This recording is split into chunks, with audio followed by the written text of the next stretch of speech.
Setelah pembahasan ekonomi mikro, maka kita lanjut pembahasan ekonomi makro.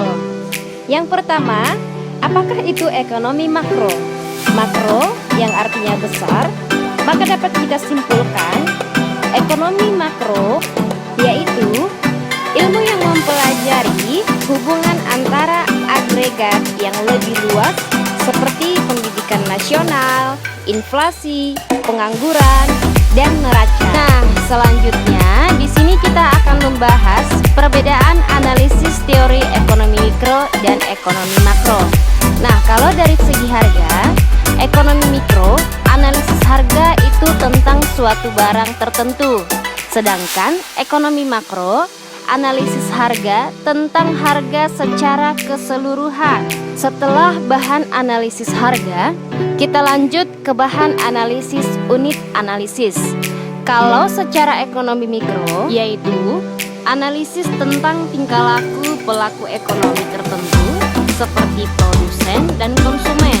Nah, sama halnya seperti permintaan dan penawaran konsumen, perilaku produsen, dan perilaku konsumen juga. Sedangkan ekonomi makro, analisis tentang permasalahan ekonomi itu secara keseluruhan seperti produksi nasional, pengangguran, dan pertumbuhan ekonomi. Dan selanjutnya, bahan analisis dari tujuan analisis.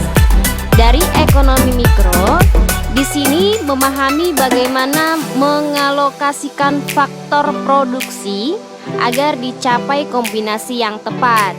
Sedangkan ekonomi makro menganalisis pengaruh kegiatan ekonomi tertentu terhadap kinerja perekonomian secara nasional.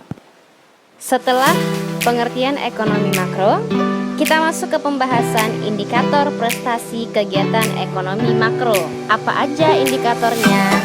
Mari kita lihat. Nah, ini dia neraca perdagangan, pendapatan nasional, pengangguran, pertumbuhan ekonomi, dan yang terakhir, inflasi. Baiklah, dari data ekonomi kemajuan kegiatan ekonomi makro itu saling berhubungan satu sama lain. Nah, kita misalkan terjadi inflasi, maka pertumbuhan ekonomi akan sangat terganggu. Nah, inflasi itu seperti apa ya, Bu?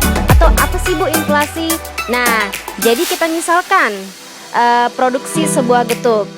Jadi, jika jumlah uang beredar semakin banyak, tidak sebanding dengan produksi getuk, dan uang menjadi tidak ada harganya, nah ini disebut inflasi, yang artinya kenaikan harga karena penurunan nilai uang.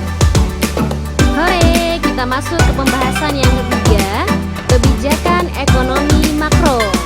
Yang pertama, tujuan kebijakan ekonomi makro. Ada berapa ya? Betul, ada 5.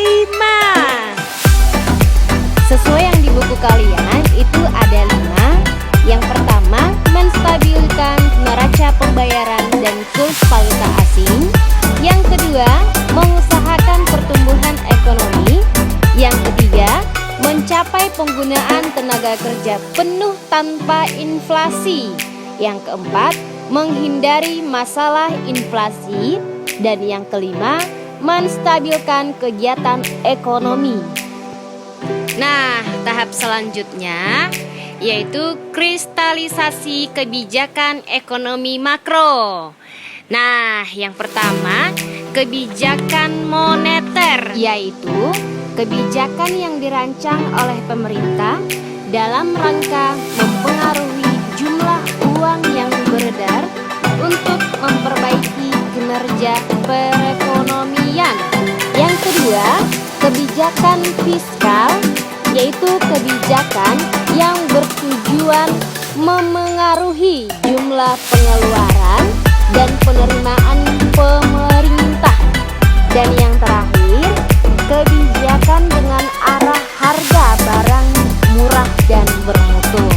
Nah, maksudnya di sini mempertinggi efisiensi kegiatan perusahaan sehingga dapat menawarkan barang-barangnya dengan harga lebih murah dan mutu yang lebih baik.